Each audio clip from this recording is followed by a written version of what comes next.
दुनिया में ध्यान रखना, अगर असफलता मिली और संसाधनों को गाली दी, असफलता परमानेंट रहेगी। और अगर आपने असफलता को स्वीकार किया, कामयाबी आएगी आएगी। जब जब दुनिया में कोई आदमी असफल होने का दोष दूसरों को देता है तो और पीछे जाता है, और जब जब आके कहता है इसका दोष मेरा है। जिस क्रिकेट टीम का कप्तान दोष खुद के ऊपर ले लेता है, दुनिया उसे ऑस्ट्रेलिया कहती है जो 5 वर्ल्ड कप जीत के बाद बना हुआ है। और जो जिम्बाब्वे हमेशा ही कहती है साले इन्होंने मरवा दिया, साले इन्होंने मरवा दिया, साले इन्होंने। तू लगा रहे, तू पढ़ाई रहे उधर। बात समझ में आई? अगर आपकी सक्सेस नहीं हो रही और गालियां अपलाइन को दे रहे हो, गलती है। आपकी सक्सेस नहीं हुई, गालियां डाउनलाइन को दे रहे हो, बेचता नहीं, मीटिंग में नहीं आती, अब ये नहीं करे तो मैं क्या करूं, मेरे को मैं नाचू क्या मैं।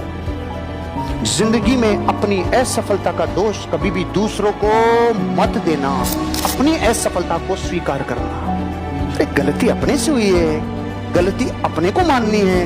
क्यों? संसार में प्रॉब्लम का सॉल्यूशन बाहर नहीं है, भीतर है। भाई साहब एक बार खड़े होंगे, एक सवाल पूछूंगा जिससे सबको सीखने को मिलेगा। सुजीत जी, एक साधारण मासूम सा सवाल है, जवाब भी मासूम सा चाहिए। अगर आपको 1 करोड़ रुपया दिया जाए और ये शर्त रखी जाए 1 दिन में खर्च करना है, इससे ज्यादा कर दिया तो पेनल्टी लगेगी और कम किया तो पूरा वापस ले लेंगे, बैंक में जमा नहीं कर सकते, खर्च करना है, तो आप क्या क्या करेंगे? जस्ट फॉर एग्जाम्पल जल्दी बताइए। बिजनेस लेंगे, 1 करोड़ है, एक ही काम करेंगे क्या? मोबाइल नहीं लाएंगे, लैपटॉप नहीं लाएंगे, कार नहीं लाएंगे, सोना नहीं लाएंगे, पत्नी से गालियां सुनिए वो ठीक नहीं करेंगे क्या? जल्दी जल्दी बोलिए क्या क्या करेंगे? घर के लिए कुछ करूंगा, कार लेंगे, लैपटॉप लेंगे, गहने लेंगे, सब करेंगे ना। 1 करोड़ दिया, तुरंत प्लानिंग आई कि नहीं आई? आपकी हमारी जिंदगी में हमारे पास 1 करोड़ 57 लाख मिनट ही हैं, में से एक भी मिनट अगर आपने बर्बाद की, प्रकृति साला छीन लेगी रे वापस पूरा का पूरा।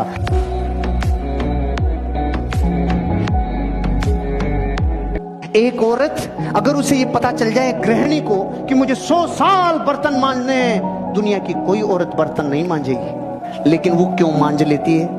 अरे 3 कटोरी 4 थाली तो है, मांज ले रे, अरे मांज ले रे।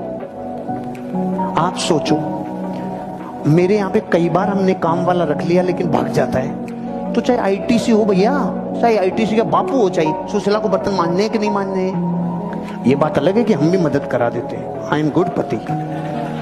लेकिन मैं कहना जो चाह रहा हूं वो समझो कि इतने हो चाहे इतने हो, लेकिन 50 साल के बर्तन एक साथ थोड़ी आते हैं, इतने से ही तो है। इतने से करके जिंदगी की कितनी भी बड़ी जंग को जीता जा सकता है।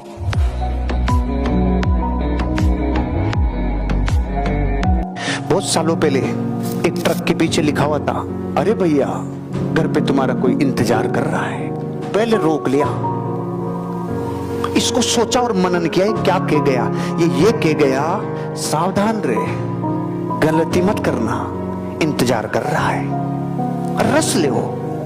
उस टीवी में रस नहीं है, जहर है। धरती पे इस वक्त दुनिया में टीवी पूरे विश्व को कामुकता की तरफ धकेल रहा है, विध्वंस की तरफ धकेल रहा है। माइकल जैक्सन बनाने की फैक्ट्री है, लेकिन विवेकानंद कभी नहीं बनेगा। आदमी टीवी देख के, पढ़ के विवेकानंद बन सकता है, पढ़ के गांधी बन सकता है, पढ़ के अंबेडकर बन सकता है, लेकिन टीवी देखने से जीवन में कभी कुछ नहीं हो सकता रे।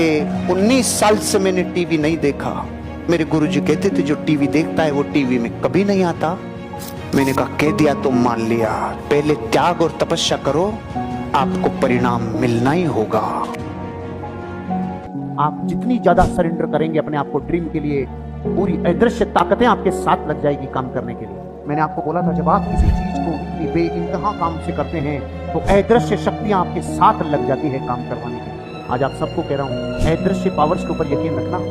ये बिजली दिखती नहीं है, और छू के देखने से रोम रोम को पता चलता है कि कितनी कैसी थी। जो दिखती नहीं है ना वो बहुत भयानक होती है, लेकिन जब तक टच नहीं करें तब तक पता नहीं। आप में से कोई ऐसा है जिसको टच हुआ है कभी ना कभी तार? उस दिन से पहले पता था क्या कितनी डेंजर है? उस दिन एहसास होता है, 3 दिन तक यहाँ जो सुना रहता है ना, तब पता चलता है हुआ क्या था। सर आज मानो कल मानो, या जब मानना जब तार टच होगा। अदृश्य में जितनी ताकत उतनी और दुनिया में किसी में ताकत नहीं है। अब अदृश्य क्या है? आपने सरेंडर किया अपने ड्रीम के लिए तो हर कॉम्प्रोमाइज कर जाओगे। कई बार ऐसा लगेगा शोषण हो रहा है मेरा, शोषण हो रहा है मेरा। मुझे बहुत लोगों ने कहा हर्ष तेरा शोषण कर रहे हैं लोग। तेरे को इस्तेमाल कर रहे हैं लोग। और मैं अपने आप को कहता था, अरे इस्तेमाल कर रहे हैं इसका मतलब मैं मूल्यवान हूँ, नहीं तो 2 कौड़ी की चीज को इस्तेमाल भी कौन करता है। और वो कहते थे, साला तू हर बात का उल्टा जवाब देता है। वो मुझे क्या कहते थे, अजीत जी तू हर बात का उल्टा जवाब देता है। उल्टा नहीं है भाई, जिस दिन उल्टा होगा तुम्हें खबर लगेगी। आपको क्या लगता है कि क्वालिटी से आता है क्या? नहीं भाई, ये अंदर के उस सरेंडरशिप से आता है, उन प्राण न्योछावर करने वाली भावना से आता है, जब आपका जीवन बनने वाला हो।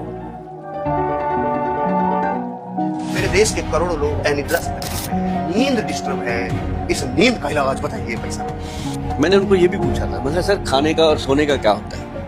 कहते मेरा एक बात है, सबको कहता हूँ कि जब भूख लगे दम दबा के खाओ, नींद आए तो वही सो जाओ। सही बात। 6 घंटे से लेके 8 घंटे नींद आनी चाहिए। अगर नहीं आती तो समझो आपका मोबाइल चाहे एप्पल का है चाहे वो सैमसंग का है, बिना चार्जिंग के खत्म। राइट। एक औषध आती है आयुर्वेद की, शेयर करेंगे आपके साथ। उसको ब्रेन अमृत के नाम से जाना गया है। अगर आप गूगल पे जाके ब्रेन अमृत लिखोगे वो डब्बा सामने आएगा, पैसे मांगेगा आपसे, लेकिन अगर घर पे बनाओगे उससे आधे पैसों में बनेगा। हम आपको वो नुस्खा बताते हैं, बड़ा इजी मिलता है। कोई ऐसा चीज नहीं मैं बताता लोगों को जो ना मिले, मैक्सिमम तो रसोई घर में मिल जाती है। एक तो शंख पुष्पी, एक ब्रह्मी, शंख पुष्पी ब्रह्मी, और एक आता है जी वचा।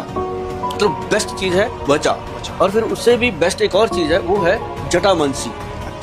तो वो सारी नसों के अंदर काम करता है। कोई भी नस में ब्लॉक कर जाए, कहीं कोई ट्यूमर पल रहा है, कोई चीज पल रही है, कोई गांठ पल रही है, वो उसको खत्म कर देता है। जटामांसी। तो इन 4 चीजों को मिला के, अच्छा, ब्रह्मी, शंखपुष्पी, वचा और जटामांसी, 4 चीजों को मिला के पाउडर बना, रेशो बराबर, अरे वाह, बिल्कुल बराबर मिला के उनको पाउडर बनाना है। अगर आपके पास 4 पैसे ज्यादा हैं तो उसको कपड़े में छान के जो ऊपर बचे फेंक दो, नीचे वाला खा लो। अगर आप मेरी तरह थोड़े से कंजूस हैं तो वो पूरा ही खा लो, कोई दिक्कत नहीं है, काम तो करेगा। तो मतलब ये है कि उसको लेने से आपके बच्चे, आपके बड़े बुजुर्ग, अगर जैन साहब अपने बुजुर्गों को 1 चम्मच डेली देना शुरू कर दो तो वो आपको पीछे छोड़ जाएंगे 2-3 साल में। और इससे नींद अच्छी जितनी आनंद भरी नींद और एनर्जी। मैंने एक दिन ऐसी सिचुएशन देखी, मैं कुछ खा रहा था और उस वक्त मेरे बुखार भी हो रही थी। तो बुखार और उस भोजन, उन दोनों का जोड़ इतना हो गया कि मेरे जीवन में वो सिचुएशन दोबारा आने ही नहीं दी, क्योंकि वो आज भी मुझे वो याद आ जाती है। मतलब होता क्या है, हम ये समझते हैं हम तो सारी दुनिया के हैं, हमारी किसी से कोई नाराजगी नहीं है, हमसे तो वो भी मिलते हैं।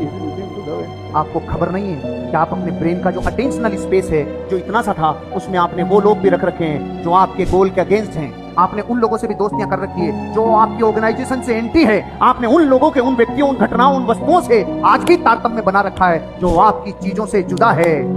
अगर आप अपोजिट डायरेक्शन की किसी एक भी वस्तु से आपकी जानकारी है, माँ कसम एक दिन आपको नुकसान होगा। जब तक होगा और आप चेतेंगे तब तक आप लेट हो चुके हैं। मेरा हर उस व्यक्ति से कनेक्शन कट जो मेरे गोल से जुदा है, हर उस वस्तु से कनेक्शन कट, व्यक्ति, वस्तु, स्थान और घटना, चारों से मेरा कनेक्शन कट।